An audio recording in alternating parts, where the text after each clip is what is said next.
आधारहीन शाश्वत निश्चल आकाश में प्रविष्ट हो। इस विधि में आकाश के स्पेस के 3 गुण बताए गए हैं। आधारहीन आकाश में कोई आधार नहीं हो सकता। शाश्वत वह कभी खत्म नहीं हो सकता। निश्चल वह हमेशा ध्वनि रहित और शांत रहता है। इस आकाश में प्रवेश करो, वह तुम्हारे भीतर ही है। लेकिन मन हमेशा आधार ढूंढता है। लोग मेरे पास आते हैं और मैं उनसे कहता हूं आंखें बंद करके शांत बैठो और कुछ भी मत करो, और वे कहते हैं हमें कोई सहारा दो, कोई पकड़ दो, कोई मंत्र दो, क्योंकि हम खाली बैठ नहीं सकते। खाली बैठना कठिन है। अगर मैं उन्हें कहता हूं कि मैं तुम्हें मंत्र दे दूं तो वे खुश हो जाते हैं, वे उसे दोहराते रहते हैं। यह आसान लगता है। आधार के रहते तुम कभी खाली नहीं हो सकते। इसीलिए यह आसान लगता है। कुछ न कुछ होना चाहिए तुम्हारे पास करने के लिए। कुछ न कुछ होना चाहिए। करते रहने से करने वाला बना रहता है। करते रहने से तुम भरे रहते हो। चाहे तुम ओम से भरे हो, राम से भरे हो, जीसस से भरे हो, आव मारिया से भरे हो, किसी भी चीज से भरे हो, लेकिन भरे हो तब तुम्हें अच्छा लगता है। मन खालीपन का विरोध करता है। वह हमेशा किसी चीज से भरा रहना चाहता है, क्योंकि जब तक वह भरा है तब तक चल सकता है। अगर वह खाली हुआ तो खत्म हो जाएगा। खालीपन में तुम बिना मन के हो जाओगे।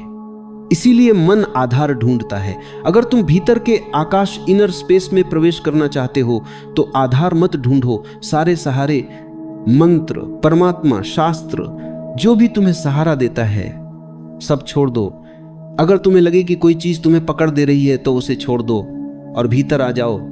आधारहीन ये डराने वाला होगा, तुम डर जाओगे, क्योंकि तुम वहां जा रहे हो जहां तुम पूरी तरह खो सकते हो सकता है तुम वापस ही ना आओ, क्योंकि वहां सब सहारे खत्म हो जाएंगे। किनारे से तुम्हारा संबंध टूट जाएगा और नदी तुम्हें कहां ले जाएगी कोई नहीं जानता। तुम्हारा आधार खत्म हो सकता है। तुम एक अनंत गहराई में गिर सकते हो। इसीलिए तुम्हें डर घेर लेता है और तुम आधार ढूंढने लगते हो। चाहे वो झूठा ही क्यों ना हो, तुम्हें उससे थोड़ी राहत मिलती है। झूठा आधार भी काम आ जाता है, क्योंकि मन को फर्क नहीं पड़ता कि आधार झूठा है या सच्चा, बस आधार होना चाहिए। एक बार एक आदमी मेरे पास आया। वो ऐसे घर में रहता था जहां उसे लगता था कि भूत प्रेत है, और वो बहुत परेशान था। परेशानी से उसका भ्रम बढ़ने लगा। चिंता से वो बीमार पड़ गया, कमजोर हो गया। उसकी पत्नी ने कहा, अगर तुम ऐसे ही रहे तो मैं तो डर रही हूं। उसके बच्चों को भी रिश्तेदार के घर भेजना पड़ा। वो आदमी मेरे पास आया और बोला, अब तो बहुत मुश्किल हो गई है। मैं उन्हें साफ साफ देखता हूं। रात में वे चलते हैं। पूरा घर भूतों से भरा हुआ है। आप मेरी मदद करो। मैंने उसे अपना एक चित्र दिया और कहा, इसे ले जाओ, अब उनसे मैं निपट लूंगा। तुम बस आराम करो और सो जाओ। तुम्हें चिंता नहीं करनी, उनसे मैं निपट लूंगा। अब ये मेरा काम है, तुम बीच में मत आना। अब तुम्हें चिंता नहीं करनी है। वो अगले दिन आया और बोला, बड़ी राहत मिली, मैं चैन से सोया। आपने तो कमाल कर दिया। और मैंने कुछ भी नहीं किया था, बस एक आधार दिया। आधार से मन भर जाता है, वो खाली नहीं रहा। उसे लगा कोई उसके साथ है। सामान्य जीवन में तुम कई झूठे सहारों को पकड़े रहते हो, पर वे मदद करते हैं, और जब तक तुम खुद मजबूत नहीं हो जाते तुम्हें उनकी जरूरत रहेगी। इसीलिए मैं कहता हूं कि यह सबसे ऊंची विधि है, कोई आधार नहीं। बुद्ध मृत्यु शैया पर थे और आनंद ने उनसे पूछा, आप हमें छोड़कर जा रहे हो, अब हम क्या करेंगे? हम कैसे समझ पाएंगे? जब आप ही चले जाएंगे तो हम जन्मों के अंधकार में भटकते रहेंगे। हमारा मार्गदर्शन करने वाला कोई नहीं रहेगा। प्रकाश तो जा रहा है। बुद्ध ने कहा, तुम्हारे लिए यह अच्छा होगा, जब मैं नहीं रहूंगा तो तुम अपना प्रकाश खुद बनोगे। अकेले चलो, कोई सहारा मत ढूंढो, क्योंकि सहारा ही अंतिम रुकावट है। और ऐसा ही हुआ। आनंद जागरूक नहीं हुआ था। 40 साल से वह बुद्ध के साथ था। वह सबसे निकट था। बिल्कुल छाया की तरह बुद्ध की करुणा उस पर बरसती रही, लेकिन कुछ नहीं हुआ। आनंद वही का वही रहा। और जिस दिन बुद्ध ने शरीर छोड़ा, उसके अगले ही दिन आनंद जाग गया। अगले ही दिन वह आधार ही रुकावट था। जब बुद्ध नहीं रहे तो आनंद कोई आधार ढूंढ ही नहीं सका। यह कठिन है। अगर तुम किसी बुद्ध के साथ रहो और वह चला जाए तो कोई भी तुम्हें पकड़ नहीं दे सकता। अब कोई नहीं रहेगा जिसे तुम पकड़ सको, जिसने किसी बुद्ध को पकड़ लिया वह दुनिया में किसी और को नहीं पकड़ सकता। ये पूरी दुनिया खाली लगती है। एक बार तुमने किसी बुद्ध के प्रेम और करुणा का स्वाद ले लिया तो कोई और प्रेम उसकी बराबरी नहीं कर सकता। एक बार वह स्वाद मिल गया तो और कुछ भी स्वाद लेने जैसा नहीं रहता। तो 40 साल में पहली बार आनंद अकेला हुआ। किसी भी सहारे को पकड़ने का कोई रास्ता नहीं था। उसने परम सहारे को जाना था। अब छोटे सहारे किसी काम के नहीं। अगले ही दिन वह जाग गया। वह जरूर आधारहीन शाश्वत निश्चल भीतर के आकाश में प्रवेश कर गया होगा। तो याद रखो, कोई सहारा ढूंढने की कोशिश मत करो, आधारहीन हो जाओ। अगर इस विधि को अपनाना चाहते हो तो आधारहीन हो जाना ही होगा। यही कृष्णमूर्ति भी कह रहा है, आधारहीन हो जाओ। किसी गुरु को मत पकड़ो, किसी शास्त्र को मत पकड़ो, किसी भी चीज को मत पकड़ो। सब गुरु यही करते आए हैं। हर गुरु का पूरा प्रयास यही होता है। पहले वह तुम्हें अपनी ओर खींचता है ताकि तुम उससे जुड़ जाओ, और जब तुम उससे जुड़ने लगते हो, जब तुम उसके करीब आने लगते हो, तब वह जानता है कि अब पकड़ छुड़ानी है और अब तुम किसी और को नहीं पकड़ सकते। यह बात खत्म हो जाती है। तुम किसी और के पास नहीं जा सकते, यह असंभव हो जाता है। तब वो पकड़ को काट देता है और अचानक तुम आधारहीन हो जाते हो। शुरू में बहुत दुख होता है, तुम रोते हो, चिल्लाते हो, चुप नहीं रह पाते। तुम्हें लगता है सब कुछ खत्म हो गया। तुम दुख की सबसे गहरी जगह में गिर जाते हो। लेकिन वहीं से आदमी उठता है अकेला और आधारहीन शाश्वत निश्चल आकाश में प्रविष्ट हो। उस आकाश का नंद्रा पड़ते हो कि अकेला सब कुछ खत्म हो गया। कोई आरंभ है न कोई अंत, और वह आकाश पूरी तरह शांत है। वहां कुछ भी नहीं, कोई आवाज नहीं, कोई हलचल नहीं, सब कुछ शांत है। वह बिंदु तुम्हारे भीतर ही है।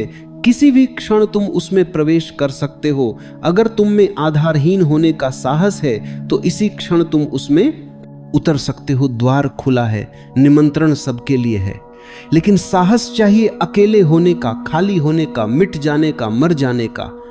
और अगर तुम अपने भीतर के आकाश में मिट गए तो तुम ऐसा जीवन पालोगे जो कभी नहीं मरता। तुम अमृत को पालोगे। जिस पल तुम आधारहीन होते हो उसी पल तुम अपने भीतर की उस गहरी शांति को छूते हो जो हमेशा से तुम्हारे साथ थी, लेकिन तुमने उसे कभी महसूस नहीं किया, क्योंकि तुम हमेशा किसी न किसी चीज को पकड़े हुए थे। किसी को पकड़े रहना आदत बन जाती है। मन को लगता है कि अगर पकड़ छोड़ दी तो वह गिर जाएगा, टूट जाएगा, खत्म हो जाएगा। लेकिन सच तो यह है कि पकड़ ही तुम्हें गिरा रही है, पकड़ ही तुम्हें थका रही है, पकड़ ही तुम्हें तुम्हारे वास्तविक रूप से दूर रख रही है। जब तुम छोड़ते हो तभी तुम उठते हो, जब तुम खाली होते हो तभी तुम भरते हो, और जब तुम अकेले होते हो तभी तुम सच्चे साथी को पाते हो। वह साथी तुम्हारे भीतर ही बैठा है जो न कभी छोड़ता है न कभी टूटता है। वह तुम्हारा असली स्वरूप है, लेकिन उसे देखने के लिए तुम्हें सारी पकड़ें छोड़नी पड़ती है। मन कहेगा मत छोड़ो, कहीं सब खत्म ना हो जाए, लेकिन सब खत्म नहीं होता, बल्कि सब शुरू होता है। जब तुमने सबको छोड़ा तभी तुम अपने सच्चे घर में लौटते हो, भीतर के आकाश में, जहां कोई शोर नहीं, कोई डर नहीं, कोई हड़बड़ाहट न ही। वहां सिर्फ तुम हो, तुम्हारी सांस है, तुम्हारी उपस्थिति है। वहां कोई दौड़ नहीं, कोई लक्ष्य नहीं, कोई संघर्ष नहीं। वहां सिर्फ होना है, और होना ही पूर्ण है। यह समझने के लिए तुम्हें खुद को थोड़ा थोड़ा हल्का करना होगा। उन विचारों को छोड़ना होगा जो तुम पर वर्षों से बोझ बनकर बैठे हैं। उन उम्मीदों को छोड़ना होगा जिन्हें तुम अपनी जिम्मेदारी समझते रहे हैं, और उन डर को छोड़ना होगा जिन्हें तुमने अपनी सच्चाई मान लिया था। जैसे ही तुम भीतर उतरते हो तुम पाते हो कि डर बाहर की चीज है, भीतर नहीं। भीतर तो सिर्फ शांति है, भीतर तो सिर्फ निश्चलता है, भीतर तो सिर्फ आकाश है। मन बाहर की दुनिया को पकड़कर बेचैन होता है, भीतर के आकाश को पकड़कर शांत होता है। लेकिन भीतर के आकाश को पकड़ना भी पकड़ना नहीं है, क्योंकि आकाश को पकड़ा नहीं जा सकता, उसे सिर्फ जिया जा सकता है। बस आंखें बंद करो और अपने भीतर होने दो। वह फैलाव जो हमेशा से तुम्हारी प्रतीक्षा कर रहा था, वह रोशनी जो तुम्हें पहचानती है, वह मौन जो तुम्हें बुलाता है। जब तुम अपने भीतर के उस अनंत फैलाव में गिरते हो तब तुम पाते हो कि यह गिरना नहीं बल्कि उड़ना है। तुम गिर नहीं रहे, सिर्फ भार गिर रहा है। तुम टूट नहीं रहे, सिर्फ भ्रम टूट रहा है। तुम खत्म नहीं हो रहे, सिर्फ झूठ खत्म हो रहा है। और जब झूठ खत्म होता है तब तुम बचते हो, और तुम्हारा बचना ही जागना है। और यह जागना ही जीवन का सबसे बड़ा उपहार है तुम्हारा। असली जन्म इसी जगह होता है, भीतर के इस आकाश में जहां कोई सीमा नहीं, कोई दीवार नहीं, कोई बंधन नहीं। वहीं तुम अपनी सबसे असली शक्ल में होते हो, आधारहीन, शाश्वत और पूरी तरह निश्चल। जब तुम भीतर की उस निस्तब्धता में ठहरते हो तब तुम्हें धीरे धीरे यह समझ आने लगता है कि तुम्हारी सारी परेशानियां बाहर से नहीं आती थी, वे तुम्हारे अपने मन की बनाई परछाइयां थीं। तुम उन्हें वास्तविक मानते रहे और उन्हीं से लड़ते रहे। लेकिन जिस क्षण तुम भीतर लौटते हो तुम देख पाते हो कि वे परछाइयां तो तुम्हारे ध्यान से ही चलती थी, तुम्हारी ऊर्जा से ही जीवित रहती थी। तुम जितना उन्हें देखते उतना वे बड़ी होती गईं, और जितना तुम भीतर उतरते गए उतना वे छोटी पड़ती गईं। क्योंकि अंधेरा वहां तक ही रहता है जहां तक रोशनी नहीं पहुंची। जहां रोशनी पहुंच जाए वहां अंधेरा टिक ही नहीं सकता। यही कारण है कि जब तुम भीतर की रोशनी से भरते हो तो तुम्हें वह हल्कापन महसूस होता है जो शब्दों में व्यक्त नहीं किया जा सकता। वह हल्कापन तुम्हें बताता है कि तुम कभी भार नहीं थे, तुमने सिर्फ भार उठा रखे थे। तुम कभी टूटा हुआ नहीं थे, तुमने सिर्फ टूटे विचारों को सच मान लिया था। तुम कभी अकेले नहीं थे, तुम बस गलत जगह पर साथ ढूंढते रहे।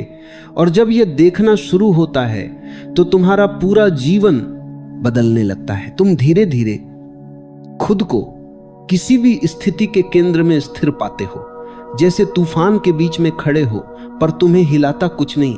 जीवन अपना काम करता रहता है, लोग अपने अपने तरीके से तुम्हें समझते रहते हैं, परिस्थितियां तुम्हारी परीक्षा लेती रहती हैं। लेकिन भीतर की शांति अब तुम्हें चिपकी नहीं रहती, वह तुम्हारा स्वभाव बन जाती है, वह तुम्हारी सांस बन जाती है। और फिर बाहरी हलचल तुम्हारे भीतर नहीं पहुंच पाती, तुम्हारा केंद्र स्थिर रहता है, तुम्हारी जड़ें मजबूत हो जाती हैं। तुम उस वृक्ष की तरह बन जाते हो जो हवा से हिलता है मगर टूटता नहीं, जिसकी पत्तियां उड़ती हैं पर तना अडिग रहता है। तुम्हारा मन भी ऐसा ही हो जाता है, विचार आते हैं पर पकड़ नहीं बनती, भाव उठते हैं पर चोट नहीं बनती, हालात बदलते हैं पर पहचान नहीं बदलती। और जब तुम्हारी पहचान बदलना बंद हो जाती है तब तुम्हें पहली बार महसूस होता है कि तुम्हारा होना ही पर्याप्त है। तुम किसी उपलब्धि से पूरे नहीं होते, तुम किसी खुशी से पूरे नहीं होते, तुम किसी व्यक्ति से पूरे नहीं होते, तुम तो पहले से ही पूरे थे। और यह जानना ही मुक्ति है, यह समझना ही जागृति है। यही वह क्षण है जहां तुम्हें भीतर से आवाज आती है कि बस अब डरने की जरूरत नहीं, अब भागने की जरूरत नहीं, अब छुपने की जरूरत नहीं, तुम जो हो वही पर्याप्त हो। और यही सबसे बड़ी शांति है, यही सबसे बड़ा आश्रय है। जब तुम यह जान जाते हो तो दुनिया तुम्हें हिला नहीं पाती, क्योंकि अब तुम्हारा केंद्र बाहर नहीं भीतर। लेकिन जब भीतर पुराना जमा हुआ दुख, पुराना जमा हुआ गुस्सा, पुराना जमा हुआ दर्द बैठा हो, तब ध्यान सतह पर भी नहीं उतर पाता। इसीलिए ध्यान से पहले भावना को मुक्त करना एक गहरे स्नान जैसा है, भीतर का स्नान। रोना भी एक स्नान है, हंसी भी एक स्नान है, अपने डर को स्वीकारना भी एक स्नान है, अपने गुस्से को महसूस कर लेना भी एक स्नान है। और जब सारी भावनाएं बह जाएं, तब जो बचता है वह मौन है। वह मौन आपका असली स्वरूप है, वही मौन ध्यान है, वही मौन शांति है, वही मौन प्रेम है। और यह मौन तभी आता है जब भीतर कोई दबी हुई आवाज नहीं रहती। धीरे धीरे जब आप स्वयं को जीने की अनुमति देते हैं, आप देखते हैं कि आपका चेहरा बदलने लगेगा, आंखें साफ होने लगेंगी, हृदय हल्का होने लगेगा, सांसें गहरी होने लगेंगी। आप किसी बोझ को ढो नहीं रहे होंगे, आप बस होंगे साधारण, सहज, स्वाभाविक। और यह अवस्था वही है जहां जीवन सुंदर हो जाता है। भावना दमन नहीं, भावना अपनत्व मांगती है। उसे सुन लो, उसे मान लो। वह तुम्हारे खिलाफ नहीं, वह तुम्हारी राह है, वह तुम्हें तुम्हारी सच्चाई की ओर ले जा रही है। लेकिन मन हमेशा डराता है, अगर भावनाएं बहने दी तो नियंत्रण खो जाएगा। और नियंत्रण खोने का डर ही सबसे बड़ा बंधन है। सच यह है कि जीवन नियंत्रण से नहीं चलता, जीवन समर्पण से चलता है। नदी अपनी मंजिल इसीलिए पाती है क्योंकि वह बहना जानती है, रोकना नहीं। पेड़ बढ़ते हैं क्योंकि वे मौसमों के आगे झुकना जानते हैं, सख्त नहीं होते। अस्तित्व में कुछ भी कठोर नहीं टिकता, जो टिकता है वह लचीला है, बहने वाला है, जीवित है। इसी तरह आप भी तभी जीवित होते हैं जब आप बहने देते हैं। भावना जंगली है, पर उसकी जंगलीपन में ही स्वतंत्रता छिपी है। भावना को नियंत्रण में रखने की कोशिश करना आग को पकड़ने जैसा है, आप जल जाते हैं। लेकिन आग को फैलने देना, उसे अपना रूप लेने देना, यह प्रख आश बन जाता है। भावना को समझकर बहने देना मन को उजाला देता है, और जब मन उजाले से भरता है तब भीतर गहरी शांति उतरती है। आप देखेंगे कि बिना किसी प्रयास के ध्यान आपके जीवन का हिस्सा बन जाता है। आप बैठते हैं और मौन स्वयं आने लगता है, क्योंकि अब भीतर कुछ भी रोका हुआ नहीं है। पहले भावना बहती है, फिर शांति आती है, फिर ध्यान उतरता है, फिर प्रेम खिलता है, और फिर धीरे धीरे पूरा जीवन एक ध्यान बन जाता है। यह यात्रा है दमन से स्वतंत्रता की, यह यात्रा है कठोरता से कोमलता की, यह यात्रा है मन से हृदय की। और हृदय का रास्ता हमेशा सरल है, बस एक ही शर्त है, भावना को दबाओ मत, उसे बहने दो। जब आप यह समझने लगते हैं कि भावना को बहने देना ही स्वतंत्रता है, तब धीरे धीरे एक बड़ी करुणा आपके भीतर जन्म लेने लगती है, अपने प्रति भी, दूसरों के प्रति भी। क्योंकि जब आप महसूस करते हैं कि आपने कितने वर्षों तक खुद को रोका, खुद को दबाया, खुद को तोड़ा, तब आपको यह भी समझ आने लगता है कि दुनिया का हर व्यक्ति इसी पीड़ा से गुजर रहा है। हर कोई लड़ रहा है अपने भीतर के तूफानों से, अपने भीतर के बोझ से, अपनी अनकही बातों से। कोई अपने आंसुओं को रोक रहा है, कोई अपने गुस्से को, कोई अपने प्रेम को। हर इंसान कहीं न कहीं खुद को बांध कर चला है। और जब यह समझ आती है तो अचानक आप दूसरों पर गुस्सा करना छोड़ देते हैं, आप उन्हें जज करना बंद कर देते हैं, आप उनसे उम्मीदें लगाना भी छोड़ देते हैं, क्योंकि आपको पता चल जाता है कि वे जो भी कर रहे हैं वह उनकी अपने भीतर की कैद का परिणाम है। और जो कैद में है उससे आप क्या उम्मीद कर सकते हैं? कैद में रहकर कोई स्वतंत्र नहीं हो सकता। और जब आप यह देखते हैं कि दुनिया दबे हुए लोगों से भरी है जो खुद को जीने से डरते हैं, तो आपके भीतर एक शांत करुणा पनपती है। और यह करुणा कोई भलाई नहीं, कोई नैतिकता नहीं, यह तो बस समझ को समझ नहीं है, हैं? समझ का फूल जब खिलता है तभी प्रेम सुगंध बनकर फैलता है। लेकिन आप तब तक किसी को प्यार नहीं कर सकते जब तक आप अपनी भावनाओं को बहने नहीं देते, क्योंकि दमन किया हुआ मन हमेशा टकराता है, वह स्वीकार नहीं कर सकता, वह खुल नहीं सकता, वह किसी भी रिश्ते में गहराई से उतर नहीं सकता। जो अपनी ही भावनाओं से डरता हो वह दूसरे के दिल को कैसे छू पाएगा? प्रेम बहाव है, प्रेम भी भावना की तरह ही है, नदी की तरह, और दमन उसे पत्थर बना देता है। जो प्यार में रुकावट महसूस करता है उसे प्रेम में नहीं दमन में समस्या है। उसने अपने हृदय पर ताले लगाए हुए हैं और फिर उम्मीद करता है कि प्रेम भीतर आएगा। प्रेम बंद कमरों में नहीं आता, प्रेम खुलापन चाहता है, साहस चाहता है, जागरूकता चाहता है। जब आप भावों को बहने देते हैं तब आप प्रेम के लिए उपलब्ध होते हैं, और प्रेम जब आता है तो वो आपको बदल देता है, वो आपके भीतर रोशनी भर देता है। आपको लगता है जैसे किसी ने आपके सीने पर रखा हुआ भारी पत्थर हटा दिया हो। सांसें अचानक गहरी हो जाती हैं, पलकें हल्की हो जाती हैं, आवाज में मिठास आ जाती है। पर यह सब तभी होता है जब भीतर कुछ भी दबा नहीं होता। भावना को बहने देना न केवल आपको हल्का करता है, यह आपको सुंदर भी बना देता है। जो भीतर से हल्का हो वही बाहर से चमकता है, जो भीतर से सच्चा हो वही बाहर से जीवंत दिखाई देता है। और यह जीवंतता ध्यान की ओर पहला कदम है। क्योंकि ध्यान कोई अभ्यास नहीं है, वह एक जीवितता है, वह जीवन की धड़कन को महसूस करने की कला है। जब आप अपने भीतर जमा हुए भावों को मुक्त कर लेते हैं, तब आपको एहसास होता है कि आपका मन कितना शांत हो सकता है। जो विचार पहले तूफान की तरह घूमते थे, वे धीरे धीरे धुंध की तरह उड़ने लगते हैं। जो डर पहले भारी लगता था, वह हल्के बादल की तरह बहने लगता है। और आप पहली बार समझते हैं कि मन हमेशा इतना भारी नहीं था, वह केवल दबाए हुए भावों से भरा हुआ था। मन स्वाभाविक रूप से शांति चाहता है, पर दमन उसे लगातार तनाव में रखता है। भावना बहती है तो मन शांत हो जाता है, और मन शांत होता है तो ध्यान सहज हो जाता है। इस अवस्था में ध्यान कोई तकनीक नहीं, कोई प्रयास नहीं, यह तो बस आपके भीतर की सहजता है। आप बैठते हैं और मौन आपके पास आ जाता है। आप आंखें बंद करते हैं और गहरा स्थिरता आपके भीतर उतरने लगती है। आप खुद कुछ नहीं करते, आप केवल मौजूद रहते हैं और ध्यान स्वयं होता चला जाता है। क्योंकि ध्यान वहीं आता है जहां कोई दमन नहीं। दमन शोर है, स्वीकार मौन है। शोर में ध्यान नहीं उतरता, मौन में उतरता है। और मौन कोई ऐसी चीज नहीं है जिसे आप बनाते हैं। यह तो बस तब उभर आता है जब भीतर का बोझ हट जाता है, जब भीतर की नदी साफ हो जाती है, जब भावनाएं बह जाती हैं। धीरे धीरे आप महसूस करेंगे कि अब आप उन चीजों से भी कम प्रभावित होते हैं जो पहले आपको चोट पहुंचाती थी।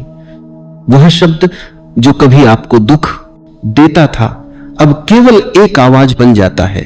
वह नजर जो कभी आपको बेचैन करती थी, अब केवल गुजरती हुई हवा की तरह लगती है। आपका मन उतनी जल्दी टूटता नहीं है, आपका दिल उतना जल्दी डरता नहीं है, क्योंकि अब आप जानते हैं कि आपके भीतर कोई दबी हुई पीड़ा नहीं है जिसे छूकर कोई आपको चोट पहुंचा सके। दमन कमजोर बनाता है, स्वीकार मजबूत बनाता है। दमन आपको दूसरों पर निर्भर करता है, स्वीकार आपको अपने भीतर स्थिर करता है। दमन आपको बाहर भटकाता है, स्वीकार आपको भीतर लाता है। यह भीतर आना ही ध्यान का केंद्रीय अनुभव है, चेतना का केंद्र, जहां न कोई भय है, न कोई दमन, न कोई दौड़, न कोई संघर्ष। केवल आप हैं, साफ, शांत, स्थिर, हल्के, मुक्त। और यह मुक्ति भावनाओं को बहने देने से शुरू होती है। जीवन आपको लगातार संकेत देता रहता है। हर भावना एक दर्पण है, हर संवेदना एक संदेश है, हर दर्द एक आवाज है। और यदि आप सुनने लगते हैं तो धीरे धीरे आप भीतर की भाषा जानने लगते हैं, एक मौन भाषा जो शब्दों से नहीं, अनुभव से बोलती है। यह भाषा वही है जो ध्यान आपको सिखाता है, लेकिन ध्यान तभी सिखाता है जब आप तैयार हों, जब आप भीतर के दरवाजे खोल दें, जब आप रोके हुए भावों को मुक्त कर दें, जब आप खुद को होने दें जैसा आप हैं, जैसे अस्तित्व ने आपको बनाया है, निर्दोष, सहज, उपलब्ध, खुला। यही आंतरिक खुलापन आपके जीवन को बदल देता है। और जब तुम अपने भीतर की इस स्पष्टता को महसूस करने लगते हो, तो तुम्हें पहली बार समझ में आता है कि भावनाएं तुम्हें तोड़ने नहीं आई थी, तुमने ही उन्हें गलत पहचान लिया था। वे किसी भारी बोझ की तरह तुम्हारे कंधों पर नहीं थी, तुमने ही उन्हें पकड़कर इतना कस दिया कि वे बोझ बन गईं। भावनाएं तो हवा की तरह थी, आने वाली, छूकर गुजर जाने वाली, अपनी ही लय में बहने वाली। लेकिन तुमने उन्हें रोक लिया, पकड़ लिया, बांध लिया। और जो रोका जाता है उसका स्वभाव बदल जाता है। जो नदी बहने के लिए बनी थी, उसे अगर तुम बांध दो तो वह शांत नहीं रहती, वह गहरी हो जाती है, भारी हो जाती है, और अंततः उसी पानी में सड़न पैदा हो जाती है। बिल्कुल ऐसा ही तुम्हारे भीतर हुआ है। तुमने क्रोध को रोका तो वह भीतर जमा होता गया, और धीरे धीरे वह सिर्फ एक भावना नहीं रहा, वह तुम्हारी आदत बन गया, तुम्हारी पहचान बन गया। तुमने दुख को रोका तो वह धीरे धीरे तुम्हारी रातों में उतरने लगा, तुम्हारी सांसों में उतरने लगा, तुम्हारी आंखों की थकान में उतरने लगा। तुमने प्रेम को रोका तो वह बोझ बनकर तुम्हारे हर रिश्ते में खालीपन बनाकर उभरा। भावनाएं कभी तुम्हारी शत्रु नहीं थी, वे तुम्हारी शिक्षक थी, तुम्हारी राह दिखाने वाली थी। वे तुम्हें बताना चाहती थी कि तुम कहां अटके हो, कहां रुके हो, कहां तुमने खुद को सुना नहीं। पर तुमने हर भावना के संदेश को गलत समझा, उसे दबा दिया, उसे बंद कर दिया और फिर तुम उसी दबे हुए वजन को जीवन कहकर ढोते रहे। तुम भूल गए कि भावनाएं तुम्हें चोट पहुंचाने नहीं आती, वे तुम्हें जगाने आती हैं। पर तुम सोते रहे इतने गहरे कि सपनों में भी अपने ही डर को सच मानते रहे। तुमने अपने अंदर ऐसी दीवारें खड़ी कर ली कि भावनाओं का हल्का सा स्पर्श भी तुम्हें झंझोर देता था, क्योंकि दीवारें जितनी ऊंची हों उतनी ही अधिक हिलती है। पर अगर तुम दीवारें गिरा दो, अगर तुम बहने दो, अगर तुम खुद को अनुमति दे दो कि तुम महसूस कर सको, कि तुम रो सको, कि तुम प्रेम कर सको, कि तुम दर्द को छू सको, तो तुम्हें पता चलेगा कि भावना कोई तूफान नहीं थी, तूफान तुम्हारे विरोध से पैदा होता था। भावना तो सिर्फ एक लहर थी और लहरें हमेशा किनारे तक आकर लौट जाती हैं। तुम उन्हें रोकते रहे, इसीलिए वे लौट नहीं सकी, वे रुकी रही, ठहरी रही, और उनका ठहरना ही तुम्हारे भीतर की बेचैनी बन गया। सोचो, तुम नदी को रोकना चाहो तो नदी नहीं रुकती, तुम ही बहने से वंचित हो जाते हो। तुम हवा को रोको तो हवा बंद नहीं होती, तुम ही सांस खोने लगते हो। तुम भावनाओं को रोको तो भावना मिटती नहीं, तुम ही भीतर से कठोर हो जाते हो। और यह कठोरता धीरे धीरे तुम्हारी हंसी से, तुम्हारी आंखों की चमक से, तुम्हारी बातों की गर्माहट से, तुम्हारी रातों की नींद से सब कुछ छीन लेती है। तुम बाहर से भले ही मजबूत दिखो, पर भीतर तुम सूख चुके होते हो। एक पेड़ अगर बहुत सख्त हो जाए तो वह आसानी से टूट जाता है, और अगर वह लचीला हो, हवा के साथ झुक जाए, तो आंधी भी उसे गिरा नहीं पाती। तुमने खुद को इतना सख्त कर लिया है कि एक हल्की सी भावना भी तुम्हें असहज कर देती है। तुम चल रहे हो, काम कर रहे हो, लोगों से बात कर रहे हो, पर भीतर एक गांठ है, एक ऐसी गांठ जिसे तुमने खुद बांधा है, और अब तुम सोचते हो कि यह गांठ जीवन का हिस्सा है। नहीं, यह जीवन का हिस्सा नहीं, यह तुम्हारी रोकथाम का परिणाम है। भावना का स्वभाव बहना है। अगर वह बह जाए तो तुम हल्के हो जाते हो, और अगर तुम उसे रोको तो तुम भारी हो जाते हो। तुमने खुद को भारी बना लिया है। तुमने खुद पर परतें चढ़ा ली हैं डर की, आत्मसंदेह की, समाज के नियमों की, पुराने घावों की, और हर परत तुम्हें अपनी ही गहराई से दूर ले जा रही है।